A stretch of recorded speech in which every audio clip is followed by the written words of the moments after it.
Здраво, ова е 103-тото издание на Видеологија со Златко Ѓелевски, дигитален краток осврт за актуелни филмски остварувања, односно спонтана критичка анализа која е збир на први впечатоци илустрирани со подвижни слики. На денешниот репертоар е Ад Астра на Джеймс Греј, во кој станува збор за вселенскиот каубоец, астронаутот Рој Макбрајд, глумен од Бред Пит, кој е во потрага по својот загубен родител Клифорд, глумен од Томи Ли Џонс, до границите на универзумот со мисија да го спречи ширењето на електричните бранови кои нанесуваат штета низ космосот, заканувајќи се на животот на Земјата.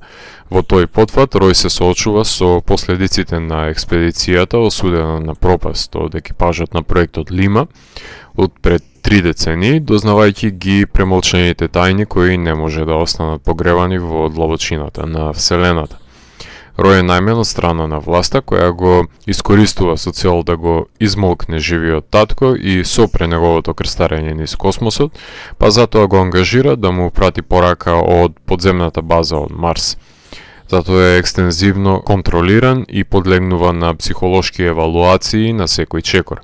Него го запознаваме како смирен човек, кој што не се вади од кожа и возбудува толку лесно, и неговата смиреност е круцијална во неколку животозагрозувачки ситуации во кои ќе се најде.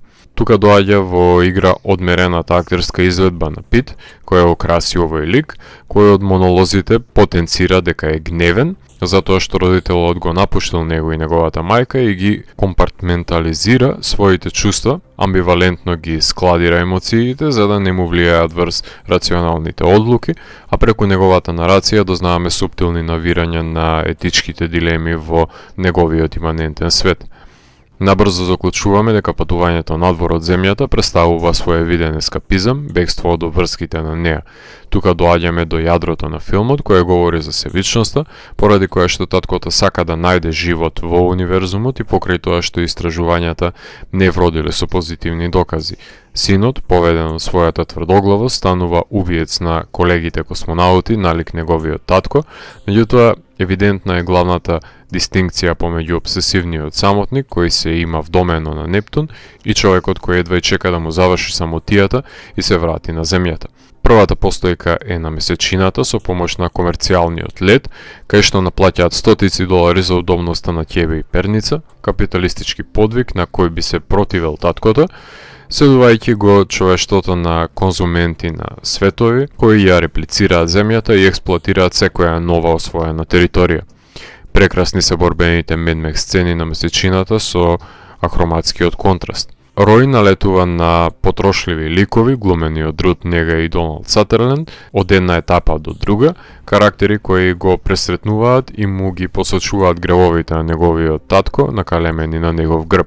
Втора постојка е црвенилото на Марс, воочливо по ентериерите на дизајнерот Кевин Томсон, со симетрија во ходниците и проекции на ѕидовите, како симулакрум на фауна од земјата, што иако додава на очудувачка димензија, нема препознатливо за паметење. Тука доаѓаме до половината на филмот, кај што делото веќе губи ритам и постојаната акција се заменува со осаменичкото талкање низ универзумот на космонаутот. Во вториот час филмот издишува и да беше друг филм би се откажал од неговото внимателно гледање, ама тука Хојте ван Хојтема, кој со помош на грандиозниот Макс Рихтер сочинува вселенски аудиовизуелен балет, кој што најдобро се восприема со сите сетила на големото платно. Елегичното пијано и годачките партитури на Макс Рихтер се провлекуваат од најавната шпица до летувањето на месечината, доловувајќи еден рамномерен и медитативен ритам на делото. Лорне Балфе е заложен за електронскиот сегмент од музиката на филмот, а Нилс Фрам е спрегата помеѓу двајцата. Несомнено дека непотребно е развлечен преминот кон третиот чин, во кој што синот ги решава проблемите на таткото, одбивајќи да го следи неговиот чекор во непознатото. Ова вселенско лепдење завршува со среќен крај, кој е атипичен за еден научно-фантастичен филм, зачинет со хорор сцени во борбата со разгневените животни, додека левитираат мртви човечки тела во космосот и се посетуваат залутани бродови без да се научи ништо од Елиен. Токму во крајот може да се заклучи дека компромитиран е авторскиот интегритет на режисерот Греј, кој по барање на студиото ја завршува оваа екзистенцијална творба на овој популистички начин, слепо држејќи се до својата дидактика. Можам да потенцирам дека филмот е наменет да се гледа на големо платно, затоа што Греј и Хојте имаат снимено маестрална визуализација на 35 мм во скоп, кој за жал ќе остане да биде ископан од страна на љубителите на SF жанрот од иднината, подлегнувајќи на постојано реоткривање од идните поколенија на гледачи.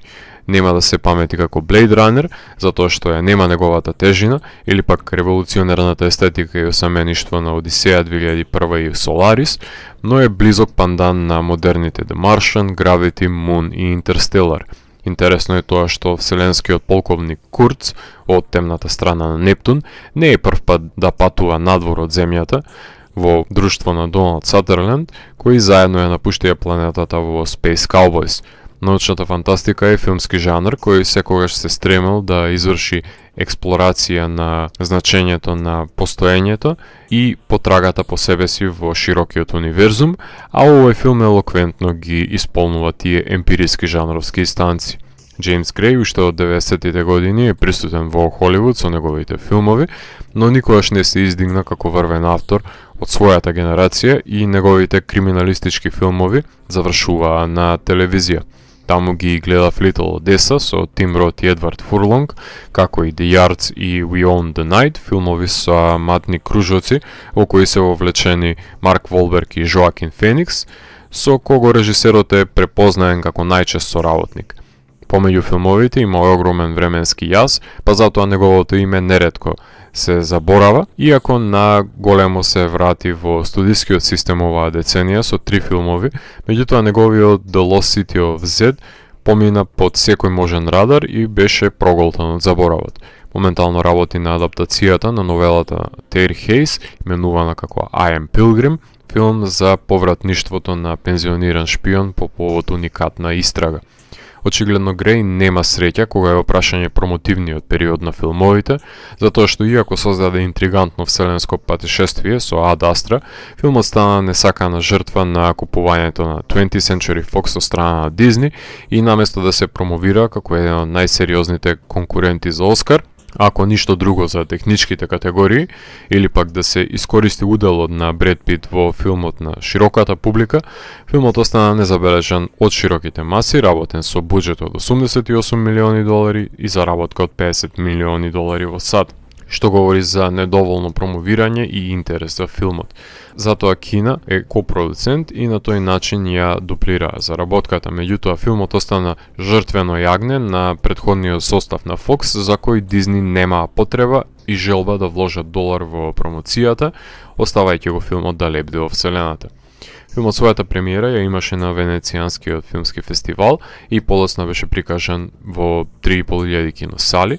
Бред Пит остави впечатлива улога, но не знам дали е доволна за да биде номиниран за Оскар во оваа тесна конкуренција. Ад Астра, кој на латински значи до звездите, е впечатливо аудиовизуелно патишествие низ сончевиот систем, една потрага која не е толку значајна за синот да може да го пронајде одсутниот татко, туку да го пронајде одговорот во себе си, кој го спречува да биде среќен, соочувајќи се со битието во кое не сака да се претвори. Патувањето е поважно од дестинацијата, затоа што молкот на универзумот е бесконечен. Ако морам да го евалуирам, тогаш Ад Астра од мене има 4 од 5. Доколку ви се допадна, стои третото издание на дигиталната архива Видеологија, лајкувајте го видеото, споделете го и следете го каналот. Посегнете и по останатите рецензии на виртуелната полица. Ви благодарам за вниманието. Поздрав!